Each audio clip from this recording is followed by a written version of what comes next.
Hello दोस्तों, आप सभी को वाईटी टीचर्स एकेडमी में स्वागत करते हैं। दोस्तों, आज नेशनल करंट अफेयर का यह तीसरा भाग है। हम पिछले 1.5 साल का पूरा करंट अफेयर आपको टॉपिक वाइज डिस्कस कर रहे हैं, जिसमें यह राष्ट्रीय करंट अफेयर का यह तीसरा भाग है। तो चलिए, ऐसे ही करके आपके जो भी आगामी एग्जाम आने वाले हैं, आप टॉपिक वाइज इस चैनल पर क्या कर सकते हैं, पूरा आप करंट अफेयर समाप्त कर सकते हैं। सुनी हुई चीज़ें ज़्यादा याद रहती हैं, तो इसीलिए आपके लिए यह वीडियो बहुत बेनिफिशियरी है। जो भी आगामी आप KVS की जो आगामी सुपर टेट या कोई भी आपका अन्य एग्जाम है जहाँ पर करंट अफेयर आता है, तो यह बहुत ज़रूरी है। चलिए शुरू करते हैं। दोस्तों, चैनल पर नए चैनल को जरूर सब्सक्राइब कर लेना और बेल नोटिफिकेशन ऑन जरूर कर लेना। चलिए, पहला क्वेश्चन देख लेते हैं। 15वें हॉकी विश्व कप की शुरुआत किस राज्य में की जाएगी, या मतलब हो चुकी है अब तो? उत्तर प्रदेश, उड़ीसा, मध्य प्रदेश, असम। आपको इसका जवाब देना है, तो इसका जवाब है उड़ीसा। उड़ीसा में 15वां हॉकी विश्व कप, जिसका देखिए ये वर्ल्ड कप हो रहा है, इसकी जो मेज़बानी इस बार भारत कर रहा है। तो देखिए, यह इसका आंसर है आपका उड़ीसा। अब देखिए, कुछ खेलों से संबंधित जो अन्य कौन से खेल कब और कहाँ होंगे, कौन सी प्रतियोगिता कहाँ होगी। चलिए, 25वां जो शीतकालीन ओलंपिक है, यह मिलान इटली में होगा। कब होगा? 2026 में होगा। 23वां जो राष्ट्रमंडल खेल होने वाला है ऑस्ट्रेलिया में, कब होगा? 2026। देखिए, 23वां राष्ट्रमंडल खेल ये होने वाला है ऑस्ट्रेलिया में। 19वां दक्षिण एशियाई खेल कहाँ होने वाला? हांगचू, चीन में। कहाँ पर होने वाला? हांगचू, चीन, 2023 में। 20वां एशियाई खेल जापान, 2026 में होगा। और 22वां फीफा विश्व कप कतर कहाँ पर हुआ है, ये अभी समाप्त हो गया है। तो आपको कमेंट करना है कि ये आपका फीफा वर्ल्ड कप जो 22वां हुआ है, उसको किसने जीता है, उसका नीचे कमेंट बॉक्स में क्या करना है, आपको आंसर देना है। 13वां क्रिकेट वर्ल्ड कप, 13वां क्रिकेट वर्ल्ड कप जो इस साल होने वाला है, कौन मेजबानी करेगा? भारत करेगा।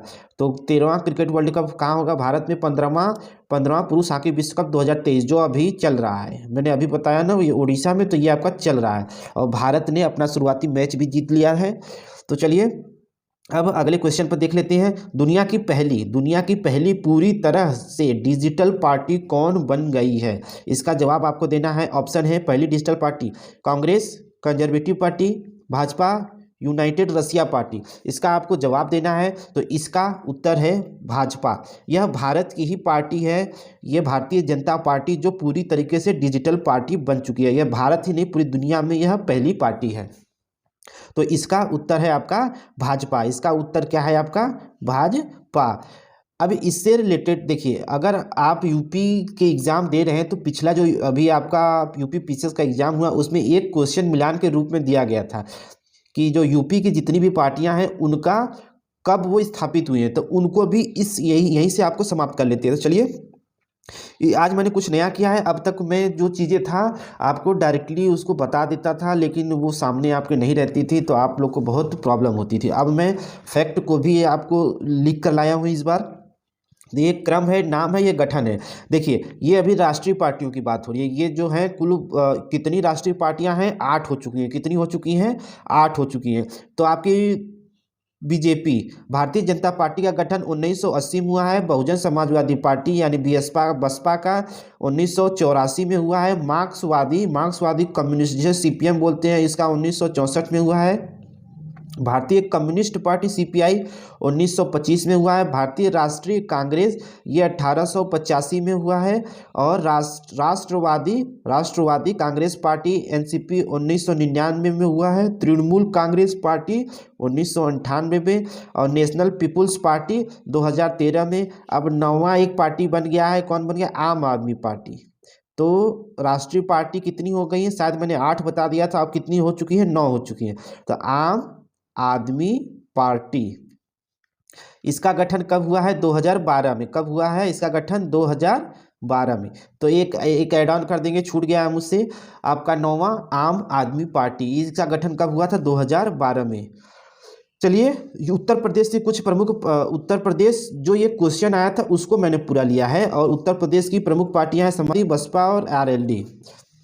तो समाजवादी पार्टी का गठन 1992 में, बसपा का ऊपर बताया 1984 में, आरएलडी का 1996, तेलुगु देशम पार्टी ये है 1982, ये है 1982 जो आंध्र प्रदेश में है ये पार्टी। चलिए अब अगला क्वेश्चन देख लेते हैं। प्रवासी भारतीय सम्मान पुरस्कार 2023 से किसे सम्मानित किया गया? इस ऑप्शन में से आपको चुनना है जो आपके श्रीलंका से जुड़े हैं। किससे जुड़े हैं? श्रीलंका से जुड़े। तो इसका आंसर है, देखिए क्या है आंसर, देख लीजिए ऑप्शन, मोहम्मद इरफान अली, चंद्रिका प्रसाद संतोखी, अर्चना शर्मा कि शिव कुमार नदेशन। तो इसका आंसर आपको बताना है कि जो श्रीलंका से जुड़े हैं और इनको प्रवासी भारतीय सम्मान 2023 जिसको राष्ट्रपति द्रौपदी मुर्मू जी ने दिया है। तो इसका आंसर है शिव कुमार नदेशन। कौन है? शिव कुमार नदेशन। शिव कुमार नदेशन को राष्ट्रपति मुर्मू जी ने यह अवार्ड दिया है। ये श्रीलंका से संबंधित हैं। तो चलिए कुछ फैक्ट को देख लेते हैं इस करंट अफेयर से। राष्ट्रपति द्रौपदी मुर्मू ने 10 जनवरी 2023 को 17वें प्रवासी भारतीय सम्मेलन के समापन सत्र पर 27 भारतीयों को, आपसे डायरेक्टली क्वेश्चन पूछ लिया जाएगा कितने प्रवासी भारतीयों को यह सम्मान दिया गया है, तो डायरेक्टली ये क्वेश्चन एक यहाँ से बन जाएगा 27। अब यह प्रवासी भारतीयों को दिया जाने वाला सबसे बड़ा पुरस्कार है, तो यह उनके विशिष्ट योगदान और उनकी उपलब्धियों के लिए दिया जाता है। अपने क्षेत्र में जहाँ पर भी इन्होंने कोई विशिष्ट योगदान दिया होगा या इनकी कोई उपलब्धि रही होगी। चलिए कुछ अन्य जो इम्पोर्टेंट है उनको देख लेते हैं जिन्होंने यह पुरस्कार पाया। जो अर्चना शर्मा, ये स्विट्जरलैंड से संबंधित हैं, ये वहाँ विज्ञान और प्रौद्योगिकी में कुछ अच्छा कर रही हैं। रीना विनोद पुष्करणा, ये इजराइल की हैं। वैकुंठम अय्यर लक्ष्मण, ये कनाडा के हैं।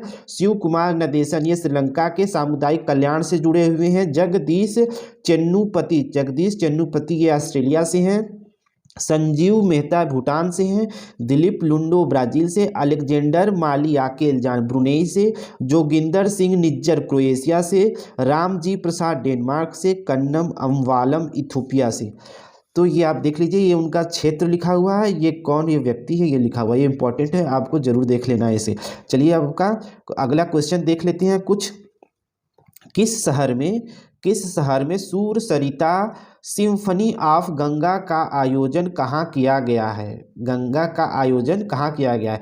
तिरुवनंतपुरम, अगरतला, वाराणसी, भोपाल। तो इसका आंसर है वाराणसी। क्या है? वाराणसी। आखिर ये सूर सरिता सिम्फनी ऑफ गंगा है क्या? देखिए हाल ही में एक भारत ही नहीं दुनिया की सबसे बड़ी क्या है, एक क्रूज का अनावरण किया गया। कहाँ पर? बनारस में। किसके द्वारा? प्रधानमंत्री मोदी जी के द्वारा। तो इस क्रूज के आयोजन, जिस दिन इसको क्या किया गया था, हरी झंडी दिखाई गई थी, उसके एक दिन पहले शाम में यह सूर सरिता सिम्फनी ऑफ गंगा का आयोजन किया गया था। इस दिन एक गायक थे शंकर महादेवन, उन्होंने इस कार्यक्रम में क्या किया था? अगुवाई किया था। क्या किया था? उन्होंने अगुवाई किया था। तो देखिए ये है 12 जनवरी को दुनिया के सबसे लंबे क्रूज एमवी गंगा क्रूज के लॉन्च से पूर्व संध्या पर वाराणसी में एक सांस्कृतिक कार्यक्रम का आयोजन किया गया था। तो ये फैक्ट है, आप देख लेंगे। दुनिया का सबसे तेज भुगतान ऐप किस नाम से लॉन्च किया गया है? गूगल पे, फोन पे, न्यू रूपे या पे रूप? तो इसका आंसर आपको नीचे कॉमेंट बॉक्स में देना है। तो चलिए मैं बता देता हूँ, इसका आंसर है पे रूप। देखिए ये है पे रूप, ये इसका आंसर है पे रूप। रुपए नहीं लगाएंगे, तो ये था पे रूप। चलिए अब अगला क्वेश्चन देख लीजिए। वर्ष 2022 में भारत का सबसे प्रदूषित शहर कौन सा रहा? बनारस, मुंबई, दिल्ली, चेन्नई। तो इसका एकमात्र आंसर है जो लगभग 99% लोग सही करेंगे। इसका उत्तर है सबसे प्रदूषित शहर कौन है? दिल्ली है। चलिए तो इसके बाद अगला क्वेश्चन देख लेते हैं। 17वां प्रवासी भारतीय दिवस कब मनाया गया? 9 जैन, 10 जैन, 11 जैन, 12 जैन को। नौवां यह प्रवासी दिवस आपका 9 जनवरी को मनाया गया है। यह कौन सा था? देखिए क्वेश्चन एक बोलेगा कौन सा प्रवासी दिवस मनाया गया है 2022-23 में, तो बोलेंगे 17वां मनाया गया। क्या मनाया गया? 17वां। कब मनाया गया है? तो 9 जनवरी को। चलिए फैक्ट देख लेते हैं। जो 17वां प्रवासी भारतीय दिवस ये 2023 रहेगा। कि थीम क्या रखी गई थी? प्रवासी अमृतकाल में भारत की प्रगति में विश्वसनीय भागीदार। ये देखिए जो 16वां हुआ था ये सिंगापुर में हुआ था। 6-7 जनवरी को कहाँ हुआ था? सिंगापुर में। तो ये आपको 17वां की बात करें और 16वें की बात करें, ठीक है, तो आपने इसको जान लिया। और हाँ, ये 17वां जो हुआ था ये कहाँ पर हुआ है, इसका आपको क्या करना है, चलिए बता देते हैं। ये कहाँ पर हुआ था, इंदौर में। कहाँ पे हुआ था, इंदौर में। चलिए अब अगला क्वेश्चन देख लेते हैं। पीएम मोदी ने किस शहर में ग्लोबल इन्वेस्टर समिट का उद्घाटन किया। मोस्ट इंपॉर्टेंट क्वेश्चन है ये आपका, ये जरूर से जरूर आएगा। वाराणसी, भोपाल, इंदौर, लखनऊ। तो यह इंदौर में, कहाँ पर, इंदौर में ग्लोबल इन्वेस्टर समिट का क्या किया गया, उद्घाटन किया गया है। तो एक ध्यान दें, अभी हाल ही में जो अभी करंट में चल रहा है, उत्तर प्रदेश में एक ग्लोबल इन्वेस्टर समिट, देखिए उत्तर प्रदेश में एक ग्लोबल इन्वेस्टर समिट चल रहा है जिसका उद्देश्य है 10 लाख करोड़ का निवेश क्या को आकर्षित करना। यूपी ग्लोबल इन्वेस्टर समिट के लिए सिंगापुर को फर्स्ट कंट्री पार्टनर चुना है। किसने, उत्तर प्रदेश ने। अब अगला क्वेश्चन देख लेते हैं। चंद्रशेखर आजाद स्मृति संग्रहालय कहाँ बनाया जाएगा। इसकी हाल ही में घोषणा हुई है। उत्तर प्रदेश के जो उप मुख्यमंत्री हैं पाठक जी, उन्होंने इसको बोला है। मध्य प्रदेश, उत्तर प्रदेश, महाराष्ट्र, कर्नाटक। तो इसका आपको उत्तर मिल ही चुका होगा, उत्तर प्रदेश। तो चलिए इसके बारे में फैक्ट कुछ जान लीजिए। देखिए उन्नाव के कहाँ पर ये होगा, उन्नाव में, कहाँ, बदरका में शहीद चंद्रशेखर आजाद को एक समर्पित संग्रहालय बनाया जाएगा। यह इनकी 117वीं जयंती पर के अवसर पर इन्होंने उन्नाव के बदरका में लगे मेले पर इन्होंने क्या किया था, उनके प्रतिमा पर माल्यार्पण। ये कोई ज़रूरी नहीं है। चलिए अगला क्वेश्चन देख लीजिए। जो जरूरी चीज़ें हैं मैं आपको बता ही दूंगा। अमित शाह ने किस राज्य में 120 फीट ऊंची पोलो प्रतिमा का उद्घाटन किया है। अब देखिए पोलो क्या है, एक खेल होता है और इस खेल का जन्मदाता कौन है, स्वयं भारत है। तो असम, त्रिपुरा, मणिपुर, पश्चिम बंगाल। तो इसका जो नॉर्थ ईस्ट में यह मणिपुर है, जहाँ जिसको क्या बोला जाता है, पोलो का जन्मदाता बोला जाता है। चलिए कुछ इसके क्या देख लेते हैं, एक्सप्लेनेशन देख लेते हैं। केंद्रीय गृह मंत्री अमित शाह ने मणिपुर में इम्फाल के पूर्वी जिले के मर्जिंग पोलो कॉम्प्लेक्स में एक पोलो खिलाड़ी की 120 फीट ऊंची प्रतिमा, कितनी फीट की ऊंची की, 120 फीट। मणिपुर को खेल का जन्म स्थान माना जाता है। किस खेल का, पोलो। चलिए पोलो के इतिहास को जान लेते हैं, मणिपुर से जो जुड़ा है। मणिपुर को भारत में पोलो के जन्म स्थान के रूप में जाना जाता है। ये आप पढ़ लेंगे। और ये देख लीजिए आपका इंपॉर्टेंट यहाँ पर, पोलो ग्राउंड का इतिहास 33 ईस्वी से शुरू होने वाले शाही क्रॉनिकल चिथरोल कुंभाबा में स्थापित है। तो ये छोटा सा आप फैक्ट जान लेंगे। तो दोस्तों ये था आज का आपका वीडियो। दोस्तों आपको वीडियो कैसा लगा नीचे कमेंट करके जरूर बताएं। अगर दोस्तों चैनल पर नए हैं तो चैनल को जरूर सब्सक्राइब करें। अगर कोई सजेशन है तो भी उसको नीचे कमेंट बॉक्स में बताएं। अगर आप कुछ वीडियो में या जैसे भी सुधार चाहते हैं तो उसको भी नीचे कमेंट में बताएं। अगर आप किसी सब्जेक्ट की क्लास चाहते हैं तो उसको भी नीचे कमेंट बताएं। चलिए दोस्तों फिर मिलते हैं इवनिंग में, रात 10 बजे तैयार रहें जीके की क्लास के लिए। चलिए कल मिलते हैं फिर, तब तक के लिए जय हिंद, जय भारत।